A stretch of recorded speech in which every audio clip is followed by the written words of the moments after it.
AC servicing. তো এই এসিটা আজকে আমরা মাস্টার সার্ভিসিং করব। এটা হলো ইনভার্টার।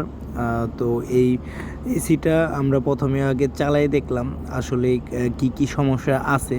এই ময়লা অবস্থায় আমরা চালাইলাম, তো আউটডোরে দেখলাম প্রচুর পরিমাণ ময়লা। তো গত বছর এই যার কাজ করতে আসছি, তো সে হলো গত বছর রমজান মাসে কাজ করাইলো, আর এই বছরে রমজান মাসে কাজ করাইলো। তো এইখানে আইসা তো দেখলাম প্রচুর ময়লা। তো আমরা প্রথমে এসিটা চালাই দেখলাম কুলিং সিস্টেম কি অবস্থা। তো দেখলাম আইস ধরে। তো প্রথমে আগে আমরা সার্ভিসিং করে নিলাম। তো মেশিন দিয়ে আমরা মাস্টার সার্ভিসিং যেটা বলে, তো ফর্ম ওয়াশ দিয়ে আমরা মাস্টার সার্ভিসিংটা করলাম সুন্দর করে। তো প্রচুর ময়লা বের হয়েছে, ইনডোরে এবং আউটডোরে ময়লা ছিল অনেক। তো আমরা প্রথমে ইনডোরটা ওয়াশ করলাম ভালো করে। তো এখানে আমরা লিকুইড ব্যবহার করছি। তো অনেকে কাস্টিং ব্যবহার করে, তো এই কাস্টিং ব্যবহার থেকে আপনারা বিরত থাকবেন। তো ফিন্সটা তাড়াতাড়ি নষ্ট হয়ে যায়। তো এখানে চেষ্টা করবেন এখানে ভালো মানের লিকুইড দিয়ে এখানে ইনডোরটা ওয়াশ করার জন্য। তো আমরা ইনডোরটা ভালো করে সুন্দর করে ওয়াশ করলাম।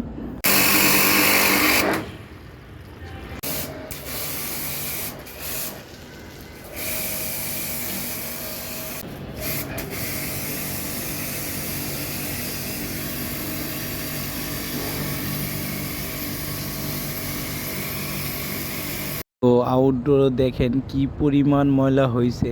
তো যারা বেশি এসি ব্যবহার করেন বাসা বাড়িতে, তারা আপনারা এক বছরে আপনারা চেষ্টা করবেন 2টা সার্ভিসিং নেওয়ার জন্য। তো যদিও শীতের সময় বাংলাদেশে বেশিরভাগই এসি বন্ধ রাখে মানুষে।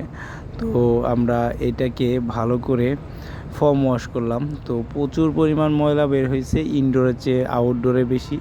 যদিও এটা 8তলার উপরে, তবুও এত ধুলাবালি আইছে। তো এসিটা প্রচুর চলছে।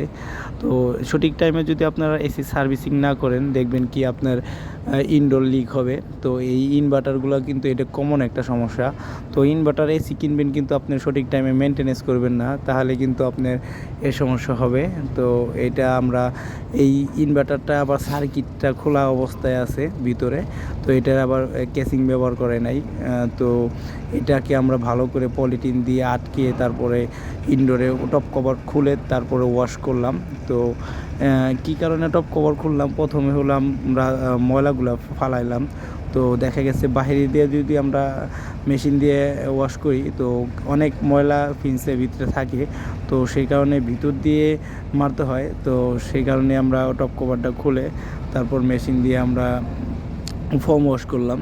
তো ফোম ওয়াশ করলে কি হয়, আপনার অনায়াসেই কিন্তু 8 মাস এমনিতেই চলবে ভালো করে যদি ওয়াশটা করি। তো সার্ভিসিংয়ের ভিতরে কিন্তু অনেক কিছু নির্ভর করে।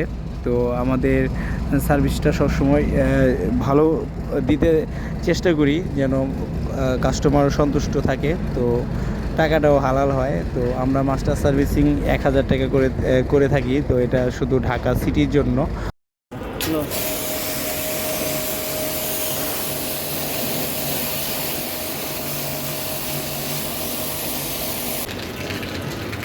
তো আমাদের সার্ভিসিংটা কেমন হলো আপনারা কমেন্টসে জানাবেন। তো ফাইনাল একটা রেজাল্ট হইলো। তো অনেক সুন্দর মনে করেন আপনার সার্ভিসিং হলো। তো সার্ভিসিং শেষে আমরা গ্যাসটা চেক দিলাম, যেহেতু প্রচুর পরিমাণ ময়লা ছিল। তো গ্যাস প্রেশারটা আমরা কিছুটা কম পাইছি। তো তারপরে আমরা নতুন করে আবার এটা আর 32 নম্বর গ্যাস। তো আমরা পরবর্তীতে গ্যাস চার্জ করে তারপরে আমরা এই যে আইস ধরছিল, তো আইসটা আমরা কাটাই দিলাম। তো সার্ভিসিংটা শেষ করে আমরা গ্যাস দিয়ে তারপরে আমরা এসিটা চালাইলাম।